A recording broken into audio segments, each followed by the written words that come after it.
Hey guys, so a couple of days ago, I went and finally saw Fantastic Beast and Where to Find Him. Again, I kind of been busy the last couple of days, so I didn't get a chance to do this review.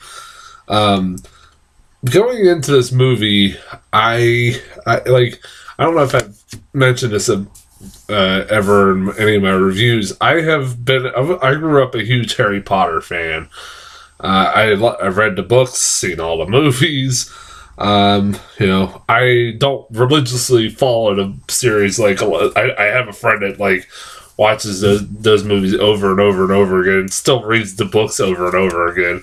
I'm not one of those people, but I don't know everything inside and out about that series. I grew up reading those, and I still like the books and stuff. And when this movie was announced that they were going to kind of do a spin-off of Harry Potter, I went, eh? It was that the spin-off was going to be based off this textbook that Harry read or had in high school, and about a fictional character, and he had a zoologist named Newt Scamander that had written this book called Fantastic Beasts and Where to Find Them, and that's basically the whole basis of the story. It was kind of like its own original story, and I'm like, all right. And it's like the first screenplay written by J.K. Rowling. I was kind of interested in her, actually see how she would do as a screenwriter. I mean, there's a big difference between writing a book and writing a screenplay, but I wasn't as excited about this as I was like the other Harry Potter movies, mainly because I had read all the other books and know how good those books were. But I was kind of interested going in because I was like, they have enough of a universe, they have enough of a universe that they could create their own stories and stuff like that. And apparently they're gonna make their own, they're gonna make their own series out of this. Like they're gonna make 5 more movies after this. I liked it. I did. I'll just say I liked it. It's not as good as the Harry Potter movies. No, not even close. It has its issues, but I did like it for being its own thing. For the most part, it's its own thing. It doesn't. It is it's a prequel to the Harry Potter movies, but it doesn't do what a lot of prequels do nowadays, in which it just continuously just throws references out there just for the sake of it. Oh, we're a Harry Potter film. It tries to be its own thing for the most part, and I'll give it that. I liked Eddie Redmayne as Newt Scamander. He was really good at this. Honestly, he played this pretty well. He plays the role of a dorky guy very well. Awkward, dorky guy very well. And he does his character, he fits in this kind of world, I feel.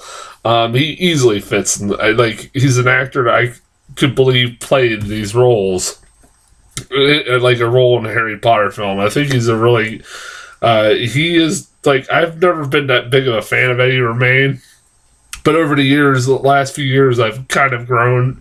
He's kind of grown on me more and more. Still don't think he's as great as everybody says he is, but I think he is a fine actor for what he has done so far. The internet keeps going out. I'm just noticing that. I also liked the comedic relief. I forget what that guy's name was. I'm gonna look it up real quick. Sorry. What's he's like the comedic relief in this movie. His buddy in this film. The no-mag or whatever the hell. Instead of calling them muggles in America, they call them no-mags. And he are non-magical people. That's what he is. Dan Fogler, that's who I keep forgetting his name. He was awesome in this movie. I thought he was hilarious. And he wasn't the annoying comedic relief that just gets on your nerves and is very grating. He was fine. He was not as bad as like a lot of comedic reliefs are nowadays in films. He didn't like overstay his welcome. You got a lot of goddamn good actors in this movie. I thought the girl was good too. I've never seen her in anything but this. If she's been in something I've seen before, it's, I didn't recognize her, but she was fine in it too. I liked her too as she's a former armor. I don't know how you say it. Who sees Newt in New York and like tries to bring him in and tries to get him out of New York City before all these for like the whole the whole human world knows about the magical world and all hell breaks loose. One of the things I really liked about this movie is that it kind of shows this was actually the main reason I liked this movie, was that it showed the American version of the Wizarding World instead of just falling to Britain, or like the whole Harry Potter series followed Great Britain and their Wizarding World. This time we're following the American Wizarding World and showing the other side across the pond. I kind of like that. I wish they kind of would expand a little bit more on that. Like they mentioned, there is a American version of Hogwarts. I wish they would have, maybe in future movies they will go there, although I don't know what they're going with in the future movies. It looks like they're going back to Great Britain, which I'm kind of disappointed by, because that'd be kind of awesome. I hope they kind of show more of the American version of the Wizarding World. I really do. I hope they kind of expand upon that. At least I don't know where they're going with this. It does, like I said, this movie does make me kind of, even though I'm not sure where it's going, I am kind of curious as to like see more of it. I'm like, all right, it built enough of a foundation. I'm like, all right, I want to see more of it. Although I'm worried going through with the series is that apparently the end game of this movie is the series is gonna be the lead up to, or like it's gonna end with the rise of Voldemort. So I'm like, great, this movie, I kind of give it credit. It didn't like name drop a lot of characters and shit like that from the, like, it does mention Dumbledore. Dumbledore's a professor at Hogwarts, and it does mention Lestrange. Last name Lestrange. I believe one of Bellatrix Lestrange's ancestors. But that's about it. Like, there are references here and there, but and of course they mentioned Hogwarts more than once. But I do worry that like it's just gonna become like a paint by numbers prequel to the Harry Potter series. And like this one, it was kind of a little bit different, which I'll give props to. Although at the end of the day, one of my main problems with this movie, I'll give some shit for this. Really, Newt Scamander's character is kind of not really needed. I know I'm gonna get shit for that, but he's just you can replace his character with anybody, and it would have been the same goddamn movie. I feel that makes any sense. Really, like the parts with him trying to find the magical creatures really could have been cut out of this movie. It didn't need to be in there. That whole, like, that's not even the main story of the movie. This movie also has some weird tonal shifts in this thing. Holy fuck is the tonal shifts. And I mean, I know there's a lot of tonal shifts in the Harry Potter series, but by God, it'll go from like the wacky adventures of Eddie Redmayne and Dan Fogler trying to capture this rhinoceros creature that is in the process of mating, and so they try to do a mating call, which Eddie Redmayne's acting like a complete fucking goofball. That scene was memorable. It's like, the Oscar-winning actor Eddie Redmayne, people. Although I know he's done Jupiter Ascending, I'm like, wow. But yeah, it has like it'll go from that scene to a scene where some really horrifying child abuse is going on, and also mixed in with the Salem witch trials taking place in New York City. What the fuck? Like, it's that whole sequence was weird. That was just so felt so out of place sometimes. Like, it just would come out of nowhere. Like, the tonal shifts in this movie, and because of the whole stuff that's going on, it's supposed to be a surprise who the main villain in this movie is, but you could see it coming a mile away. Holy fuck. Like, it was no shock who the villain was. It's like, it's supposed to be a mystery, but it wasn't a mystery at all. It's like, you have to be a fucking idiot to not figure it out. Also, I'll give it props. There is a big cameo in this movie at the end of the thing. I didn't see that coming. The cameo, it's involving Colin Farrell's character, which I forgot to mention about Colin Farrell. Colin Farrell was really good in this movie. I love Colin Farrell. It's like, I like, he is basically, spoiler alert, the villain in this movie. Although it's not really much of a shock. Like, he just continuously acts like a villain, even though you're supposed to believe he's not, I believe. But there's like a little twist at the end of the movie that I like I said, I was actually surprised by. It involves a cameo from a major actor that if you don't know who's signed on for future films, I won't say, but that actor makes an appearance at the end of the movie.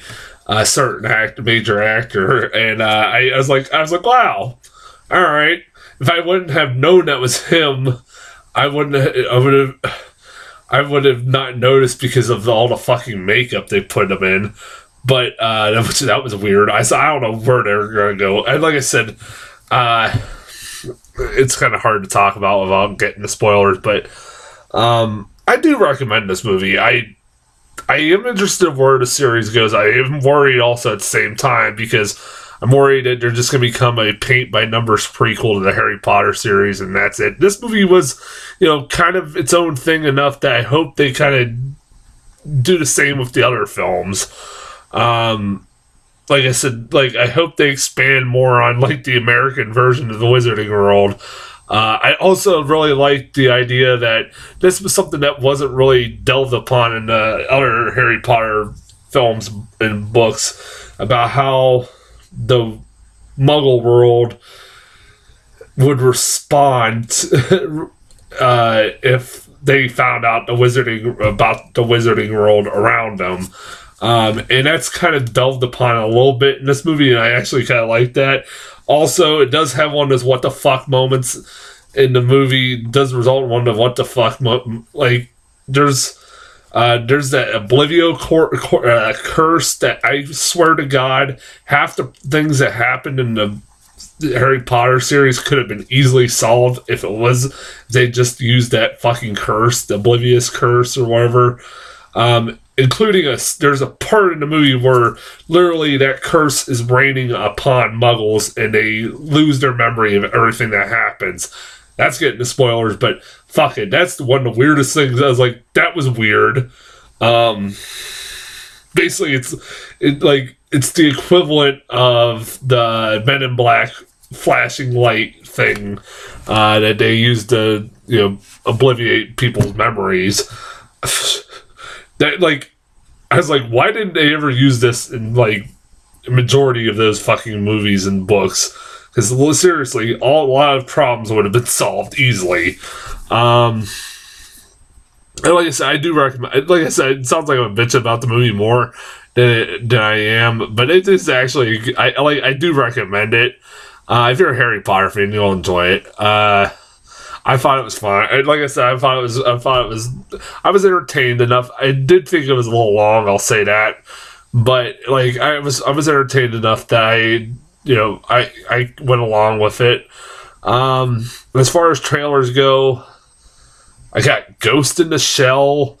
I have no idea what the fuck this thing is. I know it's based off an anime. It's got Scarlett Johansson in basically a naked suit that basically just accentuates her curves quite literally. Basically looks like that she is fully naked, but it's like a flesh-colored suit. It's really weird. Yeah, I don't know what the fuck is going on in that trailer. Somebody can tell me in the comments. The hell, my internet's not fucking working. The hell. Although I could kind of care less about what really is going on in that, but I don't know, whatever. And then I also got a new trailer for The Space Between Us. It's that one with Asa Butterfield where he's a kid that's born on Mars and he starts a long distance relationship with a girl on Earth and he finds a way to come to Earth and to be with this girl, and it's a wacky it's one of those wacky movies where an outsider just can't understand basic things like horses or showers, or it's like whatever. It turns into like a slapstick, and like he also because of the gravity is different on Mars than it is here. His heart can't handle that, and I'm like, whatever. I just don't care. Yeah, that's as far as trailers go. I'm surprised I didn't get more than that. I was expecting a lot more trailers than that, but oh well. That's as far as trailers and Fantastic Beast. I'll be back in the next few days with Moana, a review for Moana and Allied, and until then, I'll talk to you guys later.